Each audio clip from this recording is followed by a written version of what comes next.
In this video, I will be spending 7 days in TDS, and my goal by the end is to get the Minigunner Tower, a great DPS tower for mid-level players. On day 1, I created a new account, joined TDS, and played the tutorial. It gives a good reward of 600 coins and only takes 4 to 5 minutes. I completed it pretty fast as it's super easy and I used a speedrun. Anyway, I beat the tutorial and was forced to buy Demo Man. It's a fine tower, so I was okay with it though. I also bought Soldier and equipped them both. Now I had 4 towers enough for a full loadout, because you only unlock the 5th spot at level 15. After the tutorial, I played a game of casual on quads because I wanted to make sure I would win. My teammates were okay. One was beginner to mid-level and had pyro. The other one looked like they were at the same level as me, and the other one didn't have any towers. He left later into the match. We choose a 2-path. Board and I took one side while everyone else took the other, and ironically they were the ones leaking in the game. Anyway, I managed my side fine with my strat of spamming soldiers close to the entrance and getting 20 max of them, and we beat casual. My first real dub of many to come. Before logging off for the day, I bought Militant with the 800 coins I had. Militant is a worse minigunner, so now I will spam militants instead of soldiers. Then I logged off for the day. On day 2, I woke up and got straight to work. My goal for today is to get Ace Pilot, an intermediate tower that after its rework is a reliable DPS unit for mid-level players. It flies, shoots bombs, gives other towers hidden detection at higher levels, and shoots with a lot of damage. So I started the day by playing a game of intermediate because I was finally level 5. I played in quad, had good teammates, got my first militant down at wave 5, and we were rolling after that. I used my strat and spammed militants while my other teammates did Merc Base, Ace, Pilot, and Cowboy. The boss was a close call, but we eventually beat him. I ended up buying Freezer and Hunter as a sniper, and Freezer to well freeze enemies. These towers along with Soldier and Militant round out a good loadout that I can use to my advantage later in the challenge.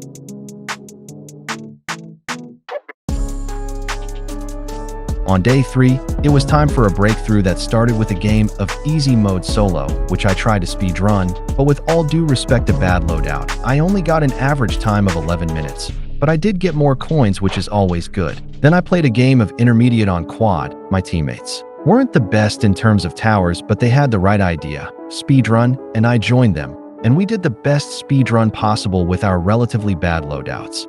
With those coins I bought Ace Pilot. Only 2 more towers to go until I save for Minigunner. I also unlocked my 5th tower spot. On day 4, I needed to get some actual work done.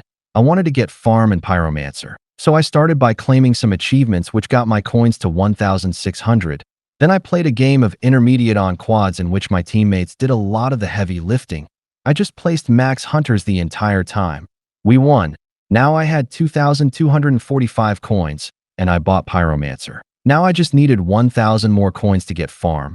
I was now able to play Molten mode, so I hopped into a quad game and had okay teammates. One had Military Maze, which would prove to be helpful in the late game. I spammed Ace Pilots and Hunters, and we cruised to the boss. The boss was difficult, and it made it far into the board, but we beat it thanks to the military bases. Now I had 1,745 coins, and I played an easy mode game to get the 2,000 coins for Farm. I was also now level 20, so that's cool. Anyway, I hoped into a solo easy mode match. I tried to do this match as fast as possible, but it was actually harder than when I had basically only starter towers. Nevertheless, I beat it and I got Farm. On day 5, I started to save for Minigunner. I had 3 days to get Minigunner, and it is 8,000 coins, so I needed to get 2,667 coins day. So I claimed my login rewards and I got to work. I played a game of quad Molten on 4 seasons. My team and I were speedrunning it until the boss, where some guy used a pumpkin bomb. Made the boss op and its health went from 10,000 to 80,000 and we lost. So that was disappointing, but I kept going and played another quad Molten match, but 1 player left and 1 was AFK the entire game. And we lost at the boss wave. Now I only had to either lose at the boss wave or win on Molten mode one more time for today. So I hoped into another quad Molten match and we cruised through the game. I got max farms and max everything. One player had max minis and many other towers, and we speed ran and beat it, and after claiming some achievements I had 4,100 coins on day 6. I continued to save for Minigunner. I only needed to get 2,000 coins today and tomorrow since I got 4,100 yesterday, so I got to work. I was now level 26 and had unlocked Badlands 2 and Pizza Party, which give a higher coin reward for beating, so I got into a squad Pizza Party match. The game went slow in the beginning, but we eventually got towers down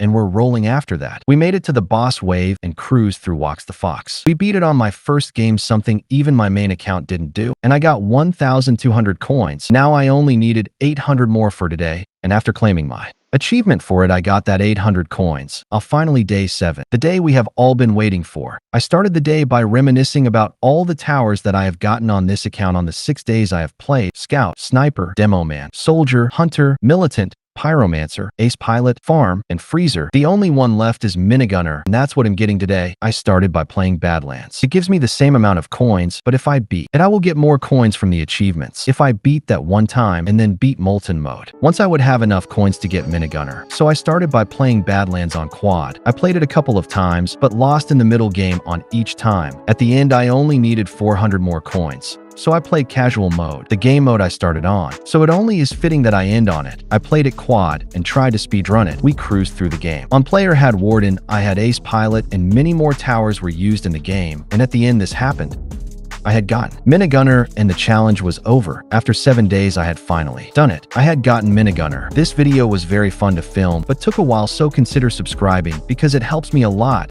In this video I will be ranking every TDS starter tower based on how effective they are in the game with or without other towers.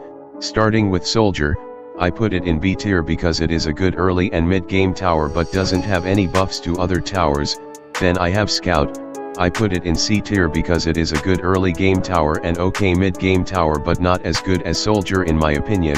The next tower is Paintballer. This tower is a meme because it's so bad, but they did buff it a little bit a while ago, so I will put it in C tier. The next tower up is Demoman. This tower you are forced to buy, but if you joined before the tutorial like me you had the choice to buy it. I put it in B tier because it does okay DPS and is a solid early and mid game tower with its splash damage. The next tower is Sniper. I put it in C tier because it is a good alternative for Ranger if you don't have it, but like Ranger, Sniper has a very slow fire rate, so it cannot be relied upon to solo kill. The last tower is Hunter. This tower some people have recently been saying was the worst tower in TDS. I think it could be, and I put it in C tier because it is an okay sniping tower, but just like Sniper it doesn't have a good fire rate by any means. In this video I will be ranking every TDS intermediate tower based on how effective they are in the game with or without other towers. Starting with Crook Boss, I put it in a tier because it is a very good early and mid-game tower but doesn't have any buffs to other towers. Then I have Medic. I put it in S tier because it can heal every tower in its range from stuns. The next tower is Farm. This tower gives you money, so I put it in S tier. The next tower up is Military Base. I put it in C tier because it does okay damage with its cars and is an okay early and mid-game tower. The next tower is Pyromancer. I put it in B tier because it is a good crowd control tower but can't handle high HP enemies. The next tower is Trapper. I put it in a tier because it is a good crowd control and DPS tower to kill many bosses at max level. The next tower is Freezer. This tower stuns other towers, so I put it in a tier. The next tower is Rocketeer. This is a good splash damage tower that does a lot of damage, so I put it in a tier. The next tower is Shotgunner. This is an overall mid tower, so I put it in B tier. The next tower is Ace Pilot. This tower got reworked and it is better now, so I put it in B tier. The last tower is Militant. This tower is mid to, so I put it in B tier. In this video I will be ranking every TDS advanced tower based on how effective they are in the game with or without other towers. Starting with Commander, I put it in S tier because it gives fire rate buffs to other towers. Then I have DJ. I put it in S tier because it can give buffs to every tower in its range like Commander. The next tower is Pursuit. This tower along with Minigunner, Turret, and Ranger, I put in a tier because they are good DPS towers. The next tower up is Electroshocker. I put it in a tier because it stuns and slows down other towers. The next tower is Warden. I put it in a tier because it does good damage with a good stunning ability. The next tower is Cowboy. I put it in a tier because it gives you money while doing damage. The next tower is Mortar. This tower is a good splash damage tower with flying tower other towers, so I put it in a tier. The next tower is Gatling Gun. This is a good DPS tower but isn't that good unless it is controlled by a player, so I put it in B tier. The last tower is Merc Base. I put it in B tier because it is a good spawn tower that gives damage buffs. In this video I will be ranking every TDS hardcore tower based on how effective they are in the game with or without other towers. Starting with Brawler, this tower is 1200 gems. I put it in a tier because it does good damage with a good stunning ability like Warden, but it does better damage and it does better damage, so it is basically a better Warden. Then I have Excel. This tower along with Engineer I put in S tier because they are both among the best DPS towers in the game. The last tower up is Necromancer. I put it in B tier because it spawns skeletons as an ability, but it is not good until its max level. And that concludes this video. Make sure to like and subscribe. In this video I will be ranking every TDS event tower based on how effective they are in the game with or without other towers. Starting with Executioner, this tower is great for a lot of things in TDS like crowd control, DPS, and cost. I put it in a tier because while it is great at all of those, it isn't insane at anything. Then I have Elf Camp. This tower is great for the sheer spamming of the elves, so I put in a tier. The next tower up is Biologist. I put it in B tier because it is basically another Necromancer. And then have Toxic Gunner. This tower is good because it slows down enemies while doing damage, but it has gotten nerfed since its release, so I put it in B tier. The next tower is Swarmer. Just for the fun of it I put it in S tier. The next tower up is Harvester. This tower is good because it makes farms do damage while it is also doing damage, but it isn't great. B tier. The next tower is Snowballer. This tower and Halo Punk are an automatic C tier for obvious reasons. Elementalist and Commando are just mid, like they aren't as good as the top towers in their field, but not as bad as the bad ones. B tier. Then I have Archer. Just like Snowballer, C tier. Sledger, Frost Blaster, and Kuromancer are all freezing towers, but I think Kuromancer is the worst of them, so I will have Kuro in B tier and Frost Blaster and Sledger in a tier. Gladiator and Slasher I put in a tier because they are both good speedrun towers. Firework Technician. This tower is a mystery to me, but it does work. B tier. The last tower is Jester. This tower throws bombs with different abilities and does kind of everything. A tier. This is Tower Blitz.